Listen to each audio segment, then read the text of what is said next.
Back to news. Operation Sindoor తర్వాత చేపట్టిన military ఆపరేషన్లో కేంద్రం తీసుకున్న నిర్ణయాలకు కాంగ్రెస్ పార్టీ మద్దతిచ్చిన కాల్పుల విరమణ ప్రకటనతో యూటర్న్ తీసుకుంది. కేంద్రంతో పాటు మోదీ తీసుకున్న నిర్ణయాలను తప్పుబడుతూ వస్తోంది. అయితే మధ్యలో మోదీ మాస్టర్ స్ట్రోక్ ఇచ్చారు. పాకిస్తాన్ వైఖరిని అంతర్జాతీయంగా ఎండగట్టేందుకు అఖిలపక్ష ఎంపీలతో కలిపి కొన్ని బృందాలను ఏర్పాటు చేసి పలు దేశాలకు పంపారు. ఈ బృందాల్లో కాంగ్రెస్ పార్టీ సూచించిన ఎంపీల పేర్లు కాకుండా కొందరు కాంగ్రెస్ ఎంపీలను కేంద్రం సొంతంగా పికప్ చేసింది. ఇది కాంగ్రెస్ హైకమాండ్కు రుచించలేదు. ఇప్పుడు ఎంపీల బృందాల్లోని కాంగ్రెస్ సభ్యుల్లో ఇద్దరు సీనియర్ల తీరు పార్టీ అధిష్టానానికి రుచించడం లేదు. వారిలో ఒకరు ఎంపీ శశి థరూర్, మరో ఎంపీ సల్మాన్ ఖుర్షీద్. కాంగ్రెస్ లైన్కు భిన్నంగా ఇద్దరు ఎంపీలు చేస్తున్న కామెంట్స్ కాంగ్రెస్ అధిష్టానానికి చిర్రెత్తుకొచ్చేలా చేస్తున్నాయి. ఫక్తు బీజేపీ నేతల్లా వ్యవహరిస్తున్నారన్నది మిగతా కాంగ్రెస్ నాయకుల ఆరోపణ.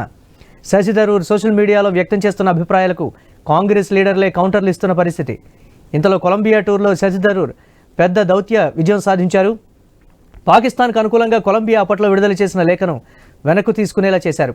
మరో ఎంపీ సల్మాన్ ఖుర్షీద్ అయితే జమ్మూ కాశ్మీర్లో ఆర్టికల్ 370 రద్దు వల్ల ఆ రాష్ట్రానికి మేలు జరిగిందని ఓపెన్ కామెంట్ పాస్ చేశారు. సల్మాన్ ఖుర్షీద్ వంటి కరుడుగట్టిన కాంగ్రెస్ నేత నుంచి ఈ తరహా వ్యాఖ్యలు అసలు ఊహించలేదు హైకమాండ్. వాస్తవానికి ఆర్టికల్ 370 రద్దును కాంగ్రెస్ తీవ్రంగా వ్యతిరేకిస్తోంది.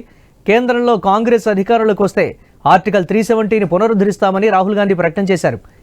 ఇప్పుడు రాహుల్ గాంధీ ప్రకటనకు భిన్నంగా సల్మాన్ ఖుర్షీద్ కామెంట్స్ ఉండడంతో ఉక్కిరిబిక్కిరవుతోంది కాంగ్రెస్ పార్టీ. మొత్తానికి కేంద్రం తీసుకున్న నిర్ణయం అటు పాకిస్తాన్తో పాటు ఇటు కాంగ్రెస్ పార్టీలోనూ కలవరం స్టార్ట్ చేసింది. మరి ఈ ఇద్దరు సీనియర్లు కాంగ్రెస్లో ప్రయాణం చేస్తారా లేక తెగదెంపుల వరకు వెళ్తారా? కాంగ్రెస్ అధిష్టానం ఏం చేస్తుంది?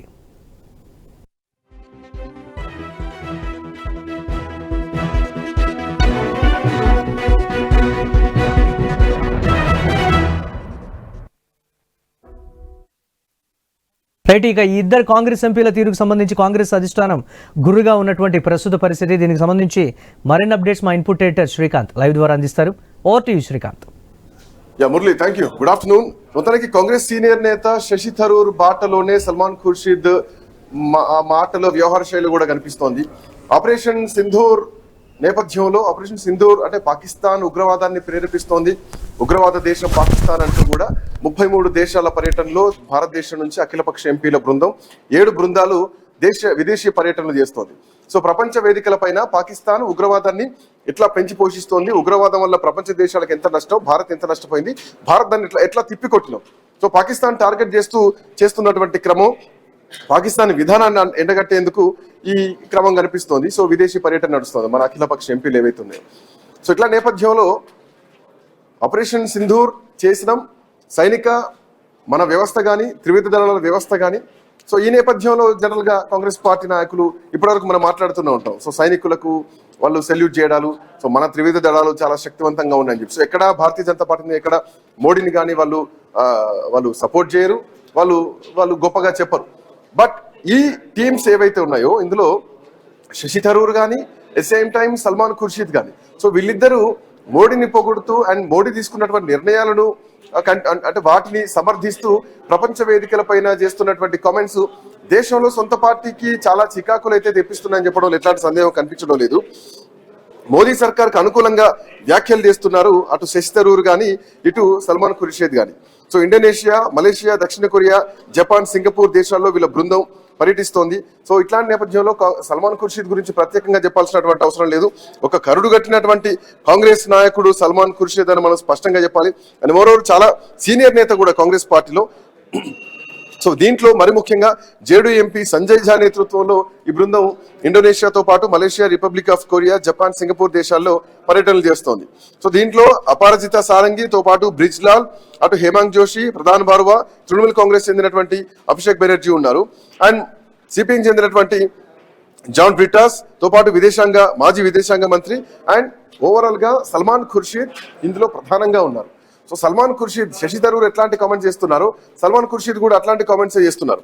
సో ఆర్టికల్ 370ని రద్దు అంటే ఆర్టికల్ 370 రద్దు తర్వాత నిజానికి భారతదేశంలో మరి ముఖ్యంగా జమ్మూ కాశ్మీర్లో ఒక మంచి వాతావరణం ఏర్పడిందంటూ కూడా ఆయన చేసినటువంటి కామెంట్స్ చాలా సంచలనంగా మారే. ఒకవైపు ఆర్టికల్ 370ని పునరుద్ధరించాలంటూ కాంగ్రెస్ పార్టీ దేశంలో డిమాండ్ చేస్తుంటే, సో ఈ అంశాన్ని సపోర్ట్ చేస్తూ ఆర్టికల్ 360 రద్దు చేయడం దేశంలో మిగిలిన ప్రాంతాల్లో కూడా కాశ్మీర్ మాదే అన్నటువంటి భావన కూడా తీసుకొచ్చింది భారత ప్రభుత్వం, మోడీ సర్కార్ అంటూ ఒక ఈ ఆర్టికల్ 370 రద్దును ఆయన సమర్థిస్తూ మాట్లాడారు. సో ఇది ఇప్పుడు కాంగ్రెస్ పార్టీలో చాలా ఇబ్బందికరమైనటువంటి వాతావరణం కనిపిస్తుంది. ఓవైపు మోడీ నిర్ణయాల్ని అటు శశి థరూర్ ఇటు సల్మాన్ ఖుర్షీద్ ఇద్దరు కూడా వాళ్ళు పొగడ్తలతో ముంచేస్తుంటే దేశంలో ఉన్నటువంటి కాంగ్రెస్ పార్టీకి మాత్రం ఒక గందరగోళంలో పడ్డటువంటి పరిస్థితి కనిపిస్తోంది. సో ఏంది, ఎట్లాంటి యాక్షన్ తీసుకోబోతున్నారు? అండ్ మోరోవర్ ఇక్కడ ఇంకొక పాయింట్ కూడా గుర్తుపెట్టుకోవాలి. కాంగ్రెస్ పార్టీ లేదంటే తృణమూల్ కాంగ్రెస్ పార్టీ మిగతా పార్టీ వీళ్ళు ఇచ్చినటువంటి లిస్టు కాకుండా కేంద్ర ప్రభుత్వమే ఒక లిస్టును తయారు చేసి వాళ్ళనే ఎంపిక చేసుకొని వాళ్ళనే ఆయా దేశాలకు పంపించింది. సో ముందు అనుకున్నట్టుగానే వాళ్ళని ఎంపిక చేసుకున్నారా?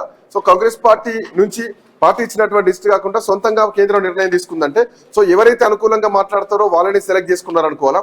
ఒకవేళ అదే జరిగితే కనుక సొంత పార్టీ నాయకులు ఈ రోజు భారతీయ జనతా పార్టీ ప్రభుత్వం తీసుకున్నటువంటి నిర్ణయాల మీద ఆర్టికల్ 370ని కాంగ్రెస్ పార్టీ పునరుద్ధరించాలంటూ మాట్లాడుతుంటే మరోవైపు ఆర్టికల్ 370 రద్దు చేయడం, భారతదేశంలో కాశ్మీర్ కూడా మనదే అన్నటువంటి భావన వచ్చింది, కాశ్మీరీలకు కొంత ఫ్రీడమ్ వచ్చింది, అక్కడ ఎన్నికలు కూడా జరిగాయి. దట్టు ఎన్నికలు ఎక్కడ బుల్లెట్ల వర్షం లేకుండా బ్యాలెట్లలో ఎన్నికలు పోలింగ్ జరిగింది అన్నది ఇక్కడ ఒక యాక్సెప్ట్ చేయాల్సినటువంటి విషయం. సో ఈ విషయాన్ని సల్మాన్ ఖుర్షీద్ ప్రపంచ వేదికలపైన చెప్పేసరికి సో కాంగ్రెస్ పార్టీ నాయకుడై ఉండి ప్రపంచ వేదికల భారతీయ జనతా పార్టీ తీసుకున్నటువంటి నిర్ణయాలు సమర్థిస్తుంటే ఖచ్చితంగా ఈ అంశం ప్రపంచవ్యాప్తంగా బీజేపీ ఎట్లాంటి నిర్ణయాలు తీసుకుంది, ఎట్లాంటి అంశాలు లేవనెత్తింది, అది కాంగ్రెస్ పార్టీకి డెఫినెట్ గా మైనస్ అవుతుంది. ఎందుకంటే పార్టీ సిద్ధాంతం వేరు, ఇక్కడ ఎంపీలు మాట్లాడుతున్నటువంటి అంశం వేరు.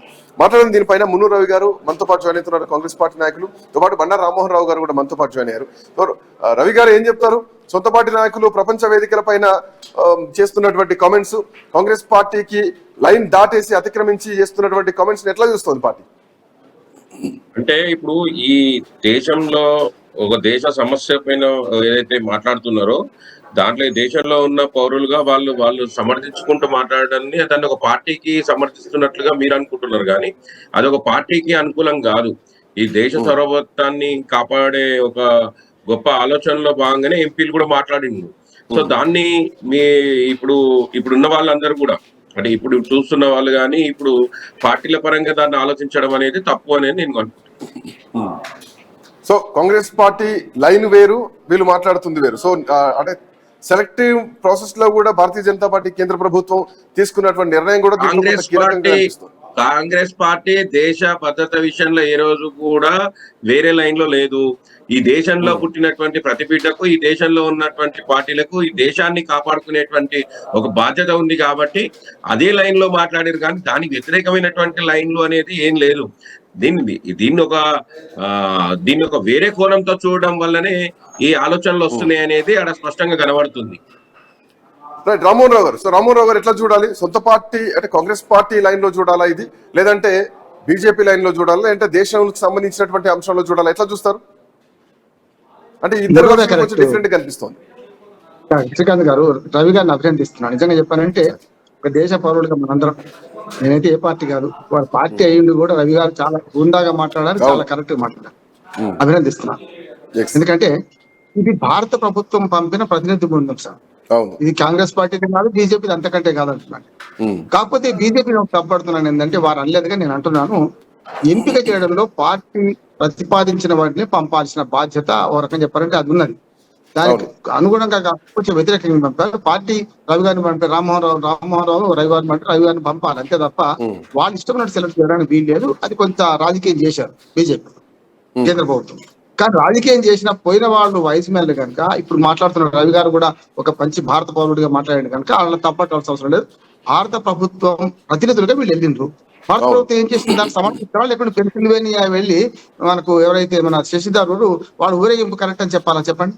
అక్కడ వాళ్ళు దుర్మార్గంగా ఇచ్చిన పెన్సిల్వేనియా ప్రభుత్వము పాకిస్తాన్ కి అనుగుణంగా ఊరేగింపు తీసిండ్రు, చట్టసభలో తీర్మానం చేసిండ్రు, లేదు మనమే దాడి చేసింది. మరి దాన్ని సమర్థిస్తే మనకు పోయిన పర్పస్ కరెక్ట్ కాదు కదా. శశి థరూర్ గారైనా అట్లాగే మనకు సల్మాన్ ఖుర్షీద్ గారైనా మొన్న గులాబీ నబీ ఆజాద్ బయటకు వెళ్ళిన కావచ్చు, మనకు ఎవరైతే మనకు జమ్మూ కాశ్మీర్ ముఖ్యమంత్రి ఒమర్ అబ్దుల్లా కావచ్చు, ఇవాళ చివరికి మన కరడు కట్టిన మత పార్టీ ఇది మాట్లాడుతున్నాను ఎంఐఎం అధినేత ఓవైసీ బ్రహ్మాండంగా మాట్లాడుతుంటే కాంగ్రెస్ లో ఉన్న కొందరు నాయకులు, రవి గారు కాదు, రాహుల్ గాంధీ గారు, ఖర్గే కాదు, కొందరు నాయకులు దుర్మార్గంగా వాళ్ళ మీద ట్వీట్లు పెడుతున్నారు, తప్పు అంటున్నాను. నెంబర్ 1. 2 చెప్తాను, ఒకసారి చరిత్ర నేను చెప్తాను. గతంలో వాజ్పేయి గారిని అదే మన ప్రధానమంత్రి నెహ్రూ గారు యువ పార్లమెంటేరియన్ గా అభినందించి భుజం తట్టారు. అటువంటి మట్టిలో మాణిక్యాన్ని ఒక రకంగా ఆయన అభినందించారు జవహర్లాల్ నెహ్రూ గారు. ఆ తర్వాత మన భారత ప్రధానమంత్రిగా ఆయన ఎదిగారు కదా. అంటే ఆనాడే ఇంతకు ముందే పరిమళించిన వాజ్పేయిని గుర్తించారు నెహ్రూ గారు.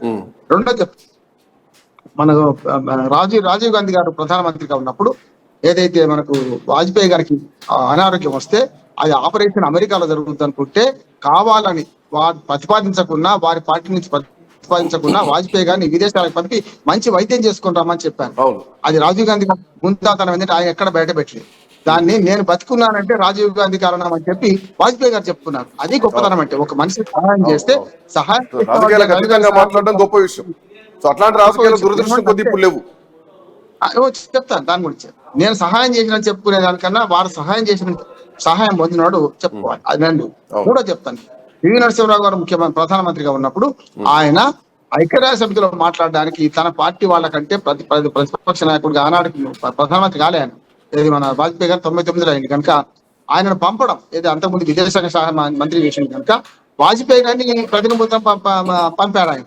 అంటే అది హుందాతనం, రాజకీయాలు అది హుందాతనం. ఇవాళ కాంగ్రెస్ పార్టీ సొత్తు కాదు దేశం, బీజేపీ సొత్తు అంతే, భారత పౌరులందరి సొత్తు. ప్రభుత్వం ఏది ఉంటే దాన్ని సమర్థిస్తారు. ఇప్పుడు మనము నేను ఓటేయలేదు అనుకోండి బీజేపీకి, ఓటేయనంత మాత్రం మన ప్రధానమంత్రి కాకుండా పోతారా? నేను ఓటేయకపోతే కాంగ్రెస్ ప్రధానమంత్రి అంటామా? కనుక మన ప్రధానమంత్రి మన ముఖ్యమంత్రి అంటుంటాం. కనుక కాంగ్రెస్ నాయకులు కొందరు అకమించి మాట్లాడుతున్నారు. నిజంగా చెప్పాలంటే యువకుడు రవి గారు మాట్లాడింది చాలా కరెక్ట్ అండి. పార్టీ పాలసీ అట్లా ఉన్నది, అట్లా ఉండాలంటున్నాను. రెండోది కూడా చెప్తున్నాను, ఇవాళ ప్రతినిధి బృందం ఒక్కరు కాదు, 7 ప్రతినిధి బృందాలు పోయినాయి. అలా ఇద్దరేమో కాంగ్రెస్ వాళ్ళు ప్రాతినిధ్యం వహిస్తున్నారు, బృందానికి నాయకత్వం వహిస్తున్నారు, సల్మాన్ ఖుర్షీద్ అట్లాగే మనకు శశి గారు.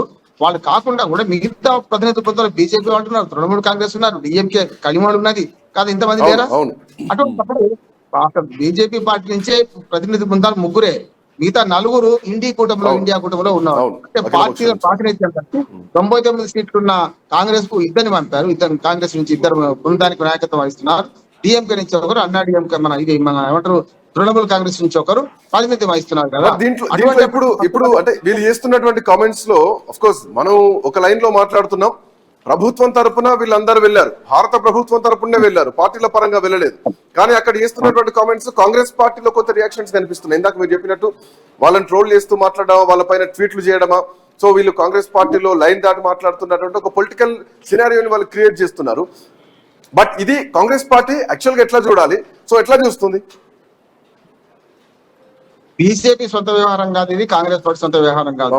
మన శ్రీకాంత్ గవర్నమెంట్ స్పష్టంగా, ఎందుకంటే గవర్నమెంట్ ఆఫ్ ఇండియా వీళ్ళని పంపింది, వీళ్ళు ఆ ప్రాతినిధ్యం అంతకు మించి మాట్లాడతలేరు కదా. మాట చెప్తాను నేను. ఇప్పుడు సంతుష్టీకరణ రాజకీయాలలో మన కాంగ్రెస్ పార్టీ మనకు గులాం నబీ ఆజాద్ దూరం చేసుకున్నది చాలా మంది. ఇప్పుడు హిందూ ఓట్లు ఏకైకరణ జరగడం వల్ల ముస్లిం ఓట్లు సరిపోవు అనే దానికి కూడా ఇంకా కాంగ్రెస్ పార్టీకి ఎందుకు వస్తలేదు అని అంటున్నాను. స్పష్టంగా చెప్తున్నాను, విమర్శ కూడా చెప్తున్నాను.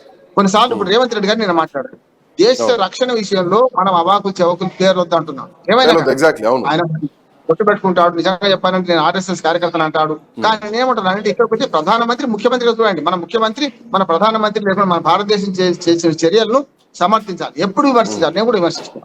ఇవాటికి పార్లమెంట్ సమావేశం పెట్టానంటు కాంగ్రెస్ పార్టీతో ఏకీవిస్తున్నా. పార్లమెంట్ ఉభయ సభల సమావేశం పెట్టండి, రాష్ట్రపతిని పిలవండి, అక్కడ సమావేశం పెట్టండి, బహిరంగం కదా. ఇప్పుడు మీరు అఖిలపక్ష సమావేశాల్లో బ్రహ్మాండంగా మాట్లాడి ప్రపంచానికి సందేశం ఇచ్చింది కదా.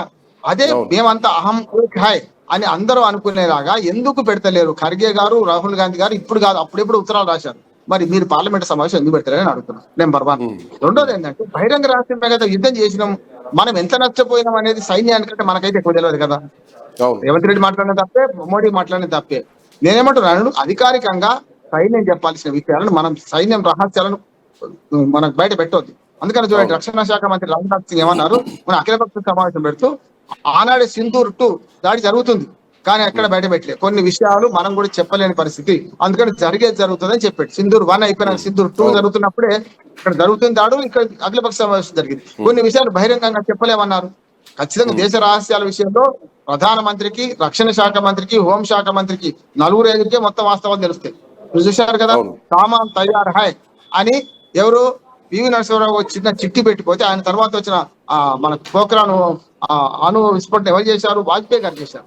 అది వారసత్వం. అంటే ప్రభుత్వాలు శాశ్వతం శ్రీకాంత్ గారు, పార్టీలు శాశ్వతం కాదు. వాళ్ళు ఇది ఉంటుంది, ఇంకోటి రావచ్చు, కాంగ్రెస్ రావచ్చు, కానీ ఒక్క వినపం ఏంటంటే ఈ పార్టీలు ద్వంద్వ వైఖరి అనుభవిస్తారు. ఇద్దరు అంటున్నాను, సిఎస్సి తెస్తా అన్నది ఎవరు? కాంగ్రెస్ పార్టీ. వ్యతిరేకించింది ఎవరు? బీజేపీ. అవును. ఆధార్ కార్డు తెస్తా అన్నది ఎవరు? కాంగ్రెస్ పార్టీ. వ్యతిరేకించింది ఎవరు? బీజేపీ. ఇప్పుడు బీజేపీ అధికారంలోకి వచ్చి రెండు తీసుకో, ఆధార్ కార్డు అంతకుముందు వచ్చింది అనుకోండి, బీజేపీ వచ్చినాకనే కదా. మరి ఇప్పుడు కాంగ్రెస్ పార్టీ వ్యతిరేకించింది, భంగం ఆధార్ కార్డు అయితే గోప్యతకు భంగము, మరి మీరు తెస్తానని ఇప్పుడు ఏంది అంటే దేశవ్యాప్తంగా కొన్ని నిర్ణయాల విషయంలో ఏది కరెక్టో దాన్ని ప్రతిపక్షంలో ఉన్నా సమర్థించాలి. ప్రతిపక్షం అనేది ప్రభుత్వంలో భాగమే, ప్రతిపక్షాలు అంటే వేరు కాదు. మీ ఎన్నికలప్పుడు చూసుకోండి, నేను భారతదేశ సార్వభౌమాధికారానికి ఎవరు భంగం కలిగించినా వాడిని మనం ఖచ్చితంగా వాడిని వ్యతిరేకిస్తాం. కనుక మీరు ఇక్కడ కాంగ్రెస్ పార్టీ కూడా కొంత ఆలోచన చేయాల్సినటువంటి అవసరం. ఎందుకంటే శశి థరూర్ విషయంలో కూడా, శశి థరూర్ కామెంట్స్ పైన కూడా కాంగ్రెస్ పార్టీ మొదటగా చాలా తీవ్రంగానే స్పందించింది. బట్ ఆ తర్వాత శశి థరూర్ కొంత క్లారిటీ ఇవ్వడం జరిగింది. ఇది పార్టీకి నేను అంటే పార్టీ కట్టుబడి ఉన్నాను, అది నా వ్యక్తిగతమైనటువంటి కామెంటే తప్ప పార్టీకి ఎక్కడ నేను లైన్ దాటి మాట్లాడలేదు, అధికారికంగా పార్టీ అంటే ఎక్కడ మాట్లాడలేదు. కాంగ్రెస్ లోపల అభిప్రాయాలు మాత్రం ఈ విషయంలో స్పష్టంగా బయటకు వచ్చింది శశి థరూర్ చేసినటువంటి కామెంట్స్ లో తెలుస్తోంది. బట్ ఇప్పుడు సల్మాన్ ఖుర్షీద్ విషయంలో కూడా మళ్ళీ సేమ్ సీన్ రిపీట్ అయితే కాంగ్రెస్ పార్టీ ఇక్కడ సైలెంట్ అయిద్దా, లేదంటే వీళ్ళపైన ఏమైనా యాక్షన్ తీసుకుంటుందా? వచ్చాక ఎట్లా ఉండబోతోంది ఈ సందర్భాన్ని కాంగ్రెస్ పార్టీ ఎట్లా చూస్తుంది? రవి గారు నేను చెప్పమంటారా? మిమ్మల్ని సార్ రామ్మోహన్ రావు గారు.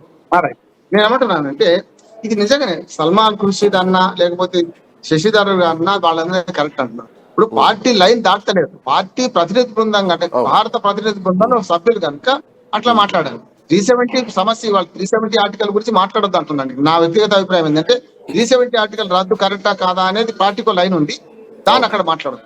కానీ సందర్భం వచ్చినప్పుడు ప్రశ్న అడుగుతారు. సార్ మనం పోయిన తర్వాత ప్రెస్ మీట్ లో కూర్చుంటాం, నేను 50 ఏళ్ళ సీనియర్ జర్నలిస్ట్, వాడు ఎవరు ప్రశ్న అడుగుతారు మనకు తెలియదు కదా, అడిగిందని సమాధానం చెప్పాలి. 370 ఆర్టికల్ కరెక్టా కాదా అన్నారు, అప్పుడు చెప్పిండు అంతే తప్ప పార్టీ లైన్ చూసి అది కరెక్ట్ కాదు అంటే ఇప్పుడు ఏమైతుంది? జమ్మూ కాశ్మీర్ లో ఎన్నికలు జరిగినాయి, ఒకవేళ కాంగ్రెస్ పార్టీ అది కరెక్ట్ కాదని మాట్లాడినా కాంగ్రెస్ పార్టీ దేశంలో ఇంకా అధపాతాలకే పోవడం తప్ప ఇక్కడ ఇంకేం కాదు, కాంగ్రెస్ పార్టీకి భారీ నష్టం అయింది. ఒక మాట 370 ఆర్టికల్ రద్దు చేస్తారా దమ్ముంటే మోడీ అని అడిగినప్పుడు దాని గురించి ఫస్ట్ మొన్నటి 2024 ఎన్నికల్లో కాంగ్రెస్ పార్టీ ఇవ్వలేదు కదా, ఇవ్వలే కదా. నేను రద్దు చేస్తాను ఎక్కడ ప్రచారం చేయలే, దాని గురించి తప్ప జరిగింది అంటున్నారు కానీ మేము రద్దు చేస్తాం మేము వస్తాను ఎక్కడ చేయలేదు. కనుక ఆయన చెప్పారు లైన్ పార్టీ లైన్ దాటి శశి థరూర్ కానీ వీళ్ళిద్దరు కూడా అంటున్నారు. ఇప్పుడు నేను చెప్తున్నాను, ముస్లిం నాయకులు చాలా మంది వాళ్ళ భయమా భక్త ఏదైనా కానివ్వండి, నేను ఈ మాట కూడా అంటున్నాను, ఇవాళ భారత ప్రజలతో మమేకమై ఉన్నారు. మేము వేరు కాదు, మా అందరం ఒకటి భారతీయులం అని మనకు వాడెవడు మన బిలావర్ బుట్టను మన ఓవైసీ గారు బ్రహ్మాండంగా తిట్టాడు. బుద్ధి లేదా నీకు, మీ తాతను చంపినవాడు ఎవడు, మీ నాన్నని చంపినవాడు ఎవడు, మీ అమ్మని చంపినవాడు ఎవడు, మీ సంగతి ఏంటి, నువ్వు మాదక ద్రవ్యాలకు అలవాటు పడ్డావు, దేశద్రోహి నువ్వు, పాకిస్తాన్ దేశద్రోహి అన్నాడు ఆయన. అట్లాగే అన్నిటికంటే ముందు ఉమర్ అబ్దుల్లా దాడి జరిగిన వారం రోజుల లోపలనే జమ్మూ కాశ్మీర్ అసెంబ్లీ సమావేశాలు పెట్టి మరీ ప్రజలకు భరోసా ఇచ్చాడు. తిరంగా జెండా కింద ఏకమైంది, వాళ్ళు ముస్లిం జెండా కింద ఏకం కాలి, వాళ్ళ పార్టీ జెండా కింద ఏకం కాలి. ప్రజలకు ఎప్పుడు కూడా ఆసేతు హిమాచలం అంటాం కదా మన శ్రీకాంత్ గారు, అక్కడి నుంచి ఇటు పోతే హిమాచల్ నుంచి ఇటు అన్నాం. భారత ప్రజలందరికీ సందేశం ఇచ్చారు, మనం అందరం ఒకటి తిరంగా 3 రంగుల జెండా అంటే కాంగ్రెస్ జెండా కాదు, త్రివర్ణ పతాకం భారత జాతీయ జెండా కింద ఏకమవుతామని పిలిపించారు. అది అందరూ కంటిన్యూ చేస్తుంటే ఇంకా ఒక బీజేపీ ఒక తప్పు చేస్తుంది, ముస్లింలే వేరు కాదు వస్తుంది, కరెక్ట్ కాదంటారు. వాళ్ళు స్నేహస్థం అందిస్తుంటే మనం కౌగిలించుకోవాల్సింది పోయి వాళ్ళు వేరే అని ప్రచారం చేస్తున్నది. హిందూ ఉగ్రవాదులు కూడా ఈ తప్పు చేస్తున్నారు, తప్పు అంటున్నాడు. చాలా సార్లు చూడండి, గుళ్ళ దగ్గర గోపురాల దగ్గర పాకిస్తాన్ ఉగ్రవాదుల ఫోటోలు కింద పడేసి తొక్కుకుంటూ పోవడం, పాకిస్తాన్ జెండాలను కింద పడేసి తొక్కుంటూ పోవడం, ఇదేంటి తప్పు కదా. ఇప్పుడు వాడు తప్పు చేస్తున్నాడు, మనం కూడా తప్పు చేయొద్దు కదా. అందుకని బీజేపీ పార్టీ శ్రేణులు, భారత ప్రభుత్వం కరెక్ట్, బీజేపీ పార్టీ శ్రేణులు తప్పు చేస్తున్నాయి, ముస్లింలు హిందువుల మధ్య గొడవ పుట్టించి ప్రయత్నం చేస్తున్నారు, ఇది కరెక్ట్ కాదు. ఒక మాట, ఆ ఉగ్రవాదులు ఏ ఉద్దేశంతోనైతే పహల్గాములో మతం చూసి కాల్చి చంపిండ్రో వాళ్ళ ఉద్దేశం ఏంటి? హిందూ ముస్లింలు పెద్ద ఎత్తున కొట్లాడుకోవాలి, తన్నుకోవాలి, చప్పుకోవాలి. మా దగ్గర అంతర్యుద్ధం ఎట్లా ఉందో నాలాగా నువ్వు ఉన్నట్టు వాళ్ళు మనం కోరుకుంది ఏంటంటే మన దగ్గర అంతర్యుద్ధం సృష్టించడానికి ప్రయత్నం చేసాం. దాన్ని తిప్పి కొట్టింది భారత ప్రజలు, ఈ పార్టీలు కాదు, భారత ప్రజలు. ఈ పార్టీలు దానికి అనుకూలంగా నడవన్నా ఇంకా హిందూ ముస్లిం కొట్లా పెడదాం అనుకుంటామా? అందుకని ఏమంటున్నానంటే పార్టీలు హుందాగా ప్రవర్తించండి, ప్రజాస్వామ్యం వైపు నిలబడండి. పార్టీల కంటే ప్రభుత్వమే మేలు అనండి. అంటే వ్యక్తి కంటే పార్టీ, పార్టీ కంటే దేశం ముఖ్యమైన పార్టీలు పోతే ఆ ప్రజల్లో ఉంటారు. లేక హస్తదృష్టితో నువ్వు చుంటా అంటే నువ్వు చుంటా అనుకుంటే మన భారత ప్రభుత్వం పరువు పోతుంది వేరే దేశాలలో. అది కాకుండా చూస్తున్నారు 7 పార్లమెంటరీ బృందాలు నేను అభినందిస్తున్నాను. అందులో సల్మాన్ ఖుర్షీద్ ఉన్నా ఇంకెవరున్నా సరే వీళ్ళు చేస్తున్న పని మంచిది. ఇండియాకి వచ్చినా మన రాజకీయాలు చూస్తున్నాం. అందుకనే కౌరవులు పాండవులు ఎవరన్నా వాళ్ళు కొట్లాడుతున్న వేరు వేరు, కానీ కలిసి ఎవడైనా వాళ్ళ మీద దాడికి వస్తే ధర్మరాజు చెప్తాడు మనందరం 105 ఉన్నా అంటాడు. అవును. ఇప్పుడు కూడా అంతే, కాంగ్రెస్ బీజేపీ అన్ని పార్టీలు ఒకటే ఇక్కడ దేశంలో. అవును, అవును. తర్వాత లోపల కొట్టాల్సింది. బట్ వీటితో పాటు ఇంకొక పాయింట్ కూడా రవి గారు, మున్ను రవి గారు, సో రవి గారు ఎప్పుడైనా కానీ రెండు పార్టీల మధ్య రాజకీయ వైరుధ్యంగా మాట్లాడుకోవచ్చు, కానీ సైన్యాన్ని, సైనిక శక్తిని అవమానించేలాగా మాట్లాడడం ఎంతవరకు కరెక్ట్ అన్నది ఇప్పుడు భారతీయ జనతా పార్టీ నుంచి వస్తున్నటువంటి ప్రశ్న. సో పాకిస్తాన్ మన భారత రఫేల్ యుద్ధ విమానాన్ని కూల్ చేసినట్టు ముఖ్యమంత్రి చేస్తున్నటువంటి కామెంట్లు, సో రక్షణ శాఖనే ప్రకటించింది ఏం కూలలేదు, మాకు ఎక్కడ నష్టం జరగలేదు అని చెప్పి గవర్నమెంట్ ఆఫ్ ఇండియా చెప్తుంటే ఎందుకు దీన్ని రాజకీయం చేసేటువంటి ప్రయత్నం చేస్తున్నారు? రాజకీయం ఎవరు చేస్తున్నారో మీకు స్పష్టంగా కనబడ్డది. ఇప్పుడు ఆపరేషన్ సింధూర్ ఎందుకు ఆపాల్సి వచ్చింది, ఎందుకు మనము బ్యాక్ కావాల్సి వచ్చింది? పాకిస్తాన్ తో ఉన్న పోరాడడానికి మనకున్నంత శక్తిలో 3 సార్లు పాకిస్తాన్ మీద దాడి చేసేటువంటి శక్తి ఉన్నటువంటి దేశం మనది. అట్లాంటి దేశంలో, ఈ దేశంలో పుట్టిన బిడ్డలకు అందరికీ కూడా హక్కు ఉంది, మాట్లాడే హక్కు ఉంది, స్వేచ్ఛ ఉంది. దాంట్లో భాగంగానే ఈరోజు మనం అడుగుతున్నాం, మనం ఏమంటున్నాము, ఆపరేషన్ సింధూర్ ఆపడానికి ఎందుకు దౌత్యం పాటించాల్సి వచ్చింది, ఎందుకు అమెరికాతో చివాట్లు పడాల్సి వచ్చింది అనే విషయం. ఆపరేషన్ సింధూర్ ఆగింది, ఆపేశారని మీరు అంటున్నారు. బట్ ఆపరేషన్ సింధూర్ కంటిన్యూ నడుస్తుంది. సో 9 ఉగ్ర స్థావరాలను కొట్టేశాం. సో మిగతా మళ్ళీ భారత్ పైన అటాక్ జరిగితే ఖచ్చితంగా అంతకు మించినటువంటి శిక్ష అనుభవిస్తారు. ఇప్పటికే ఎయిర్ బేస్ ధ్వంసం చేసినాం. అండ్ దాన్ని ఎట్లా టార్గెట్ చేయాలో అట్లా సింధు నది జలాల విషయం అయితేనేమి, వాణిజ్య పరంగానైతేనేమి పాకిస్తాన్ పూర్తిగా కట్టడి చేస్తున్నటువంటి క్రమంలో సో ఇట్లాంటి వ్యాఖ్యలు రెచ్చగొట్టే వ్యాఖ్యలు కావేవి? ఇది రెచ్చగొట్టే వ్యాఖ్యలు ఎందుకైతే అక్కడ ఏం జరుగుతుందో కనీసం చెప్పాల్సిన బాధ్యత మాకు చెప్పకుండా కనీసం రాష్ట్రంలో ఉన్నటువంటి ప్రముఖులకు చెప్పాలి. ఎందుకంటే హై అలర్ట్ ప్రాంతాలు ఉన్నాయి, ఇక్కడ కొన్ని జోన్స్ విధించారు. ఆ జోన్ లో ఉన్నటువంటి ప్రాంతాల్లో ఉన్నటువంటి ప్రతినిధులకు ఒక ముఖ్య సమావేశం పెట్టి చెప్పాల్సిన బాధ్యత ఉంది. ఈ పార్లమెంటరీ వ్యవస్థ ఉంది, పార్లమెంటరీ వ్యవస్థలో పార్లమెంట్ ని ఓ రోజు మా ఏదైతే రాహుల్ గాంధీ గారు, ఖార్గే గారు కోరినరో ఆ విధంగా ఒక్క రోజు కోసమైన ప్రత్యేక సమావేశం ఏర్పాటు చేసి అసలు ఏం జరగబోతుంది, ఏం చేస్తున్నాము, అసలు ఈ దేశంలో మనం ఒక చట్టం ఉంది, ఆ చట్ట ప్రకారంగా ఏమేమి ఉన్నాయి, ఏంది అనే విషయాన్ని పైన చర్చించాల్సినటువంటి కనీస బాధ్యత ఈరోజు కేంద్ర ప్రభుత్వానికి ఉంది. కానీ కేంద్ర ప్రభుత్వం అదంతా విస్మరించింది. ఈరోజు ఆపరేషన్ సింధూర్ విషయంలో వాళ్ళు చెప్పండి కంక్లూడ్ చేయండి శ్రీకాంత్ గారు. ఆపరేషన్ సింధూర్ విషయంలో ఆపరేషన్ సింధూర్ 1, సింధూర్ 2 అసలు ఏం జరిగింది, ఎంత ప్రాణ నష్టం జరిగింది అనే విషయం పైన కూడా ఈరోజు భారతదేశ ప్రజలకు చెప్పాల్సినటువంటి బాధ్యత ఈరోజు కేంద్ర ప్రభుత్వానికి ఉంది. అదే విషయం పైన ఈ రోజు రాష్ట్ర ముఖ్యమంత్రి మాట్లాడిందొచ్చు, అదేవిధంగా కాంగ్రెస్ పార్టీ ప్రతినిధులు కూడా మాట్లాడిందొచ్చు. థ్యాంక్ యూ రవి గారు, థ్యాంక్ యూ బండారు రామ్మోహన్ రావు గారు. సో శశి థరూర్ మాట్లాడినటువంటి మాటల తర్వాత మోదీ ప్రభుత్వాన్ని పొగుడుతూ, భారత ప్రభుత్వాన్ని పొగుడుతూ, ఆ తర్వాత సల్మాన్ ఖుర్షీద్ చేసినటువంటి కామెంట్స్, ఆర్టికల్ 370 రద్దు తర్వాత కాశ్మీర్ కూడా భారత్ లో ఒక భాగం అన్నటువంటి భావన భారత ప్రజలకు వచ్చింది. సో ఇది హర్షించదగ్గ విషయం అంటూ కూడా చేసినటువంటి కామెంట్స్. ఆర్టికల్ 370 రద్దు చేసే దమ్ము ఉందా అని చెప్పేసి ఆ రోజు ఒకరికొకరు ప్రతిపక్షాల్లో మాట్లాడుకున్నారు. సో భారత ప్రభుత్వంలో మోడీ ప్రభుత్వం వచ్చిన తర్వాత ఆర్టికల్ 370 రద్దు చేశారు. సో ఇది ప్రపంచ వేదికల పైన ఈ రోజు మాట్లాడుతున్నారు. అఫ్ కోర్స్ కిలపక్షంలో ఉన్నా కానీ భారత ప్రభుత్వం తరపున వెళ్ళినటువంటి ప్రతినిధుల బృందం కాబట్టి ఖచ్చితంగా పాకిస్తాన్ టార్గెట్ చేస్తూ పాకిస్తాన్ లో ఉగ్రవాదాన్ని ఎట్లా పెంచి పోషిస్తున్నారని చెప్పేటువంటి క్రమంలో కొన్ని మాటలు సొంతపార్టీ కాంగ్రెస్ కి కొంత ఇబ్బంది కలిగించేటివిగా ఉన్నా కానీ ఇది ఒకవేళ ఇబ్బంది కలిగినా అది కాంగ్రెస్ పార్టీకి భవిష్యత్తులో నష్టం అవుతుంది తప్ప పెద్దగా ఎఫెక్ట్ అయితే ఉండకపోవచ్చు ఈ నాయకుల పైన అనేది మాత్రం విశ్లేషకుల నుంచి వినిపిస్తున్నటువంటి అంశం. That's all for now. Next updates continue అయితే కీప్ వాచింగ్ ఐ న్యూస్.